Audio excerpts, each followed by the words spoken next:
Iniutos ni Pangulo Aquino ang agarang rehabilitasyon sa Zamboanga City dahil sa pinsalang idinulot ng pananalakay ng mga miyembro ng MNLF Miswari faction doon.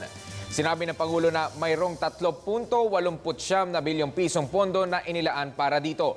Samantala, sinabi ng Malacanang na hindi ito papayag na lumawak pa sa ibang lugar ang nagaganap na kaguluhan sa lungsod ng Zamboanga.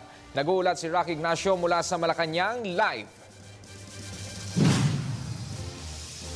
Maraming salamat, Ralph. Inatasan na nga ni Pangulong Aquino ang Budget Department na maglaan ng mahigit 3 bilyong piso para sa agarang rehabilitasyon ng Zamboanga City. Muli rin tiniyak na Malacanang na hindi nalalawak ang kaguluhan pa sa labas ng Zamboanga City. Kasunod na rin ito ng pagkondena ng palasyo sa ginawang paghahasik na karahasan ng AFF sa North Cotabato.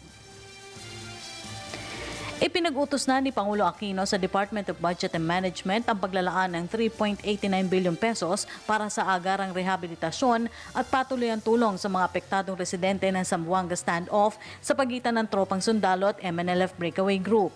Ayon kay Budget Secretary Florencio Abad, batay sa DSWD, ang naturang pondo ay nakapaloob sa inisyal na pangangailangan para sa mahigit 23,000 pamilya na nawalan ng tirahan at kabuhayan. Kabilang na dito ang pagkakaloob ng bagong tirahan, livelihood at educational assistance, cash for work program at pagkain sa loob ng 4 na buwan.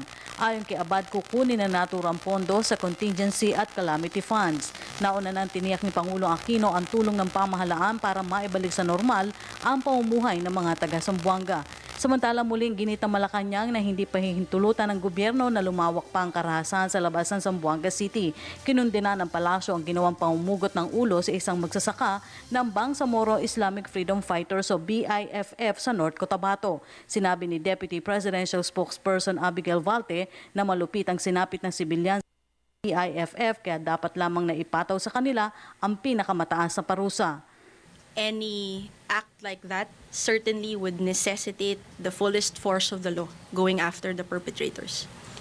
Sa kasalukuyan ay patuloy pa rin ang operasyon ng pamahalaan laban sa mga rebeldeng MNLF sa Zamboanga City. Tinututukan na rin ng pamahalaan iba pang posibleng target ng karahasan matapos atakihin ng BIFF ang umano'y isang banana plantation sa North Cotabato.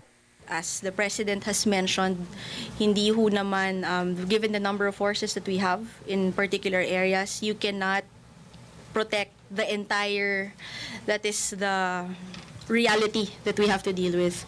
That given the number of security forces that we have, we cannot protect everybody all at the same time for a continuing period, which is why we also choose to allocate security in particular areas that have been in the assessment of the security forces to most likely be targets of activities like this. Nauna na nga ang tiniyak na Malacanang na may sapat na puwersa ang para tiyakin ang seguridad sa Mindanao. At yan po ang ating pag-uulat mula dito sa Malacanang sa tulong ng RTVM. Ako po si Rocky Ignacio para sa Telebisyon ng Bayan. Maraming salamat, Rocky Ignacio.